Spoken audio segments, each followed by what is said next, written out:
দর্শক, মানুষ থেকে উদাসে খবর আসে বাতাসে বরাবরের মতো আমি আবার উপস্থিত হলাম আউল ফাউল নিউজের পক্ষ থেকে। আমি রিপোর্টার কাক্কা, যার মাথায় গেল নেই, পুরাটাই ফাঁকা। আপনাদেরকে খবর দিব ঝাঁকানাকা। আপনারা আবার এই ঝাঁকানাকার কথা শুনে ভাইবেন না যে নাচবো, আজকে নাচ হবে না, রমজান মাস, টুপি আছে, ঠিক আছে। দর্শক, এখন আমরা উপস্থিত আছি শ্রীরামদে গ্রামের সেই ঐতিহ্যময় রাস্তা। স্বাধীনতার অর্ধবয়স চলে গেছে, তারপরেও আমাদের এই রাস্তা আমাদের ঐতিহ্য ধরে রেখেছে। সেই পাকিস্তানি আমলের এই রাস্তা এখন পর্যন্ত পাকা হয়নি, তবে আশা করা যায় এই ঐতিহ্যটা আমাদের মাঝ থেকে হারিয়ে যাবে, যার জন্য আমরা দুঃখিত, ঠিক আছে। পরেই হারিয়ে যাবে এই রাস্তাটি, কারণ ওই পাশ দিয়ে খোঁড়া শুরু হয়ে গেছে, রাস্তাটা পাকা হয়ে যাবে। বিগত একটা ভিডিওতে আমাদের পোস্টে এত পরিমাণ শেয়ার হয়েছে, যা দেখে মনে করেন সরকার ডাইরেক্ট মাঠে নেমে এসেছে, মাপ লইয়ে গেছে। এখন মনে করেন ফাইনালি এটা পাকা হয়ে যাবে। দর্শক, হাজারো দুঃখের মাধ্যমে বলতে হয় আমরা অতীত হারিয়ে ফেলেছি। এই যে একজন মুরব্বী দাদাকে পেয়েছি। দাদু, আপনি বলেন তো, এটা যে আমাদের ঐতিহ্যময় রাস্তা কত বছর আগে তৈরি হয়েছে?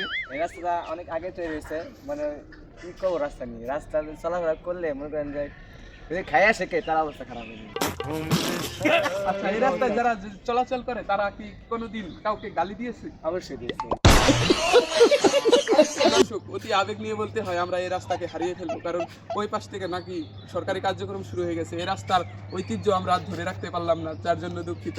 আর অবশ্যই রমজানের শুভেচ্ছা, রমাদান মোবারক। আপনারা সবাই রোজা রাখবেন।